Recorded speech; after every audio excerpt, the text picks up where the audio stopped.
जय श्री राम। भगवान शंकर माता पार्वती से कहते हैं, जिसको वेद और पंडित इस प्रकार से गाते हैं कि जिसका मुनि ध्यान करते हैं, वे ही दशरथ के पुत्र, भक्तों के हितकारी, कौशल देश के राजा श्री रामचंद्र भगवान हैं। हे पार्वती, वे ही राम परमात्मा हैं। तहाँ भ्रम करना अति अभिहित है और तुम्हारी यह बानी पड़ गई है, अथवा ऐसे राम में तुम्हारा भ्रम वचन अति अयोग्य है। ऐसा संदेह मन में लाती ही ज्ञान वैराग्य सब गुण जाते रहते हैं। शिवजी के भ्रम को दूर करने वाले वचन सुनकर सब कुतर्कना मिट गई।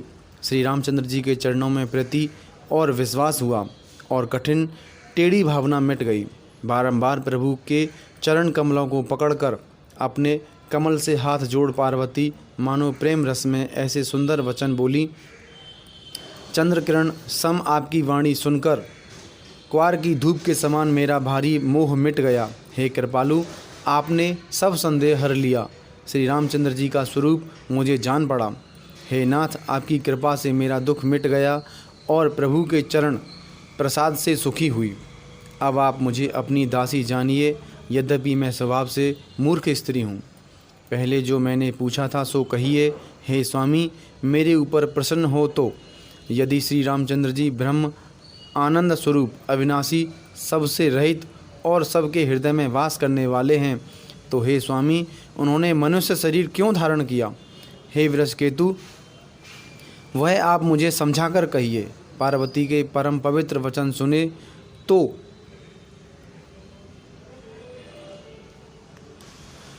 जो कि परम विनीत अर्थात राजनीति के थे और श्री रामचंद्र जी की अपार पवित्र प्रीति थी। कामदेव के शत्रु भगवान शंकर, जो कि स्वभाव से ही चतुर हैं, वे दया के सागर फिर प्रसन्न हो बहुत प्रकार से पार्वती की बड़ाई करके बोले। हे पार्वती, श्री रामचंद्र जी के चरित्र मानसरोवर के समान उज्ज्वल हैं, जिनको काकभूषणी ने बखान कर कहा और पक्षियों के स्वामी गरुड़ ने सुना। अथवा उज्ज्वल रामचरित्र मानस सुनो। वही काकभूषण और गरुड़ का संवाद जिस प्रकार हुआ सो आगे वर्णन करूँगा, परंतु अभी श्री राम अवतार के सुंदर पाप रहित चरित्र सुनो। परमेश्वर के गुण और नाम अपार हैं और कथा तथा रूप भी अनगिनत हैं। मैं अपनी मति के अनुसार कहूँगा। हे पार्वती, तुम आदर से सुनो। भगवान के सुंदर चरित्र जो कि उज्ज्वल हैं और वेद शास्त्र पुराणों ने गाए हैं। परमेश्वर का अवतार जिस कारण होता है उसके विषय में कहना है कि इसी कारण होता है, नहीं बन सकता। श्री रामचंद्र जी की बुद्धि मन वाणी से अतर्क व परे हैं। हे पार्वती, हमारा तो यह मत है सो सुनो। तो भी संत मुनि वेद पुराण जैसा कुछ अपनी मति अनुसार वर्णन करते हैं। जैसा कारण मुझे समझ पड़ा है वैसा मैं तुमसे कहता हूँ। जब जब धर्म की हानि होती है और राक्षस नीच अभिमानी बढ़ जाते हैं, ऐसी अनीति करते हैं जो वर्णी नहीं जाती, और ब्राह्मण, गौ, देवता तथा पृथ्वी को दुख देते हैं, तब भगवान अनेक प्रकार के शरीर धारण कर भक्तों का दुख हरते हैं। गीता उपदेश में श्री कृष्ण कहते हैं कि हे अर्जुन, जब जब धर्म की हानि होती है तब मैं धर्मोद्धार के अर्थ शरीर धारण करता हूँ। साधुओं की रक्षा, दुष्टों का विनाश और धर्म के स्थापन करने को मैं युग में अवतार लेता हूँ।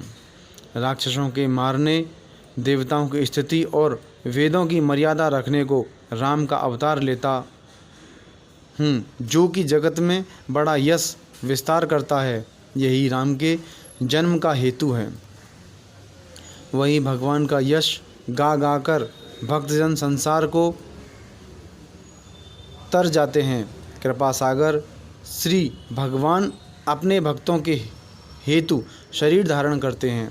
श्री रामचंद्र जी के जन्म के अनेक कारण हैं, जो कि एक से एक परम विचित्र है। एक दो जन्म कहता हूँ सो हे श्रेष्ठ बुद्धिमती पार्वती, सावधान होकर सुनना। बैकुंठ में नारायण के दो द्वारपाल जय और विजय थे, जिनको सब कोई जानता है कि नारायण के प्यारे थे। एक समय सनकादिक ऋषि वैकुंठ में भगवान का दर्शन करने गए। तहाँ दोनों द्वारपालों ने अभिमान से ऋषियों को जाने नहीं दिया कि हम भगवान से पहले पूछ लें, आज्ञा होने पर भीतर जान पाओगे। इस पर ऋषियों ने शाप दिया कि तुम राक्षस हो जाओ और तीसरे जन्म में तुम्हारी मुक्ति होगी। बस इसी कारण ब्राह्मण के श्राप से दोनों ने राक्षसी देह पाई। एक उनमें से हिरण्यकश्यप और दूसरा हिरण्याक्ष हुआ। इनको जगत जानता है कि यह इंद्र का मद तोड़ने वाले थे, जो पृथ्वी के बड़े विजयी वीर योद्धा हुए। हिरण्याक्ष को 12 अवतार धारण कर भगवान ने मारा। उसका उद्धार करके उसका नाम वारा हुआ। जल से पृथ्वी का उद्धार करने से भगवान का नाम वारा है। फिर नरसिंह अवतार ले हिरण्याकश्यप को मारा और अपने भक्त प्रहलाद का जगत में यश फैलाया। यह कथा जगत प्रसिद्ध है। वे ही दोनों दूसरे जन्म में महाबली राक्षस कुंभकर्ण और रावण हुए, जिन्होंने देवताओं को जीता। यह बात जगत जानता है। यद्यपि भगवान ने मारा पर मुक्ति न हुई, क्योंकि ब्राह्मणों का शाप था, तीसरे जन्म में मुक्ति होगी। एक बार तो उनके हेतु भगवान ने शरीर धारण किया, भक्तों के ऊपर प्रेम से अनुग्रह की। उस समय कश्यप और अदिति माता पिता थे, जो दशरथ और कौशल्या नाम से प्रसिद्ध थे। एक कल्प तो इस प्रकार से अवतार लिया और संसार में पवित्र चरित्र किए, एवं उन दोनों ने श्री कृष्ण जी के हाथ से मुक्ति पाई, जो कि दोनों शिशुपाल और दंतवक्त्र हुए थे। एक कल्प में जलंधर दैत्य से सब देवता हार गए और दुखी हो गए। यह देखकर शिव जी ने अपार संग्राम किया, परंतु वह राक्षस नहीं मरा। उस राक्षस की स्त्री परम सती थी, उसी बल से शिवजी उसे जीत न सके। भगवान ने उसका सतीत्व छल से डिगाया और देवताओं का कार्य किया, परंतु जब उसने यह भेद जाना तब क्रोध कर शाप दिया। यह कथा इस प्रकार से है कि विष्णु भगवान जलंधर को स्त्री के सतीत्व से अजित जानकर उसके द्वार पर साधु बनकर बैठ गए। उसकी स्त्री ने इनसे युद्ध का समाचार पूछा कि इतने में उसके स्वामी का चरण, हस्त, सिर आदि सन्मुख आकर गिरे। तब वह महाविलाप करने लगी। उस समय साधु ने कहा कि तू तो सती है, अतः हाथ पैर सिर जोड़ दे, तेरे सत से तेरा स्वामी जी जाएगा। उसके वैसा ही करने पर उसके स्वामी का प्राण शरीर में आ गया। वृंदा प्रेम से चरण दबाने लगी। बस परपति का अंग स्पर्श होते ही सतीत्व छूट गया और शिवजी ने उस राक्षस को मार डाला। उसके मरते ही साधु और वह कृत्रिम पुरुष जलंधर का रूप अंतर्धान हो गया। तब वृंदा ने यह भेद जानकर शाप दिया कि तुम स्त्री के वियोग में दुखी होगे और मेरा स्वामी तुम्हारी स्त्री को हरेगा। भगवान ने उसका शाप प्रणाम कर ग्रहण किया और सत्य किया। जो हरि कौतुक के समुद्र दयालु हैं, तहाँ जलंधर रावण हुआ, जिसे रण में श्री रामचंद्र जी ने मारकर मुक्ति दी। एक जन्म में तो यही अवतार धारण करने का कारण है, जिस कारण भगवान ने मनुष्य देह धारण किया। प्रत्येक अवतार की कथा मुनियों से सुनकर कवियों ने विस्तार पूर्वक वर्णन करी है। एक समय नारद जी ने शाप दिया था, बस एक कल्प इसी कारण अवतार हुआ। पार्वती सुनकर चकित हुई और कहा कि नारद जी तो विष्णु भगवान के भक्त और ज्ञानी मुनि हैं। मुनिवर, नारद जी ने क्यों शाप दिया?